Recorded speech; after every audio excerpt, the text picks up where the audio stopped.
नमस्कार साथियों, स्वागत है आप सभी का। आज की यह वीडियो देश के 50 लाख से ज़्यादा केंद्रीय कर्मचारियों और लगभग 65 लाख पेंशनर्स के लिए बेहद महत्वपूर्ण है। साथियों, आज हम बात करेंगे 3 बड़े मुद्दों पर।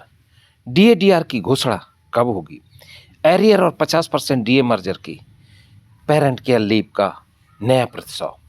साथियों, हर साल जनवरी और जुलाई में डीए-डीआर की रिवीजन होता है, लेकिन इस बार जनवरी 2026 का डीए अभी तक घोषित नहीं हुआ है, जिससे कर्मचारियों और पेंशनर में उत्सुकता बढ़ गई है। आमतौर पर होली से पहले या मार्च में कैबिनेट में इसकी घोषणा हो जाती है, लेकिन इस बार देरी ने सभी को इंतजार में रखा है। अब मीडिया रिपोर्ट्स और सीपीआई आंकड़ों के आधार पर माना जा रहा है कि अप्रैल 2026 के पहले सप्ताह में 2%, 3% डीए-डीआर बढ़ सकता है। इसका सीधा फायदा वेतन और पेंशनर दोनों पर पड़ेगा। लेकिन कुछ जानकारों का मानना है कि जिस तरह कोविड की जैसी सिचुएशन अभी चल रही है दुनिया में, ईरान, इजराइल और अमेरिका लड़ाई के लिए, उस तरह सरकार इसमें देरी भी कर सकती है और डीए-डीआर फ्रीज भी कर सकती है। साथियों, अगर 2 या 3% डीए बढ़ता है तो कर्मचारियों को बेसिक पे पर अगर 50,000 बेसिक है तो 3% बढ़ता है तो 1,500 बढ़ोतरी होगी। साल भर में यह लगभग 18,000 बनता है।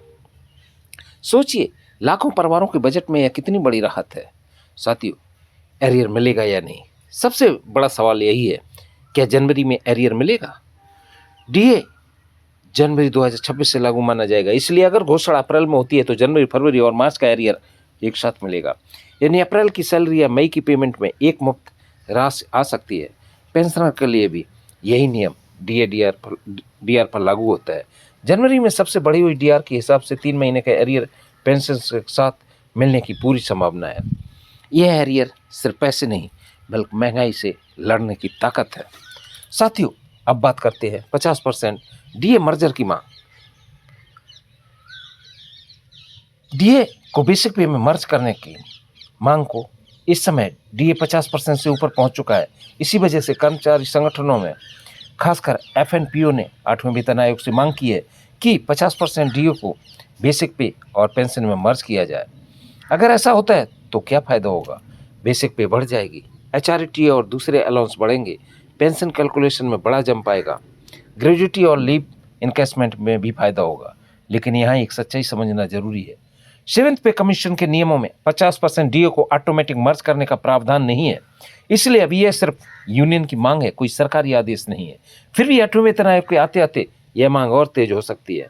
साथियों, अब आते हैं अगले मुद्दे पर, पेरेंट केयर लीव, कर्मचारियों के लिए नई सोच, और बात करते हैं तीसरे और सबसे मानवीय मुद्दे की, पेरेंट केयर लीव। आज के समय में लाखों कर्मचारी अपने बुजुर्ग माता पिता की देखभाल को लेकर परेशान रहते हैं। नौकरी, ट्रांसफर, ऑफिस प्रेशर और घर की जिम्मेदारियों के बीच सबसे बड़ी चिंता होती है माता पिता की बीमारी और देखभाल की। इसलिए लंबे समय से मांग उठ रही है कि जैसे चाइल्ड केयर लीव है, उसी तरह पेरेंट केयर लीव भी केंद्रीय कर्मचारियों को मिलनी चाहिए। सोचिए, अगर किसी कर्मचारी की माँ या पिता गंभीर रूप से बीमार हो तो उसे बार बार ईएल, एचपीएल या मेडिकल लीव का सहारा लेना पड़ता है। पेरेंट केयर लीव आने से कर्मचारियों को मानसिक शांति मिलेगी और पारिवारिक जिम्मेदारियों को सम्मान मिलेगा। यह सिर्फ लीव पॉलिसी नहीं बल्कि भारतीय पारिवारिक मूल्यों का सम्मान है। साथियों, पेंशनर के लिए क्या बड़ी राहत है? पेंशनर के लिए अपडेट और भी महत्वपूर्ण है। डीए-डीआर बढ़ने से उनकी मंथली पेंशन पर सीधा इजाफा होगा।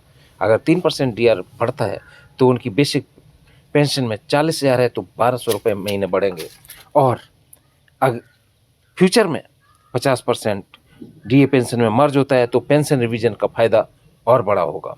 साथियों, कुल मिलाकर संकेत साफ है, अप्रैल में डीए-डीआर घोषणा की उम्मीद, 3 महीने का एरियर मिलने की संभावना, 50% डीए मर्जर की यूनियन की मांग तेज, पेरेंट केयर लीव भविष्य की बड़ी जरूरत।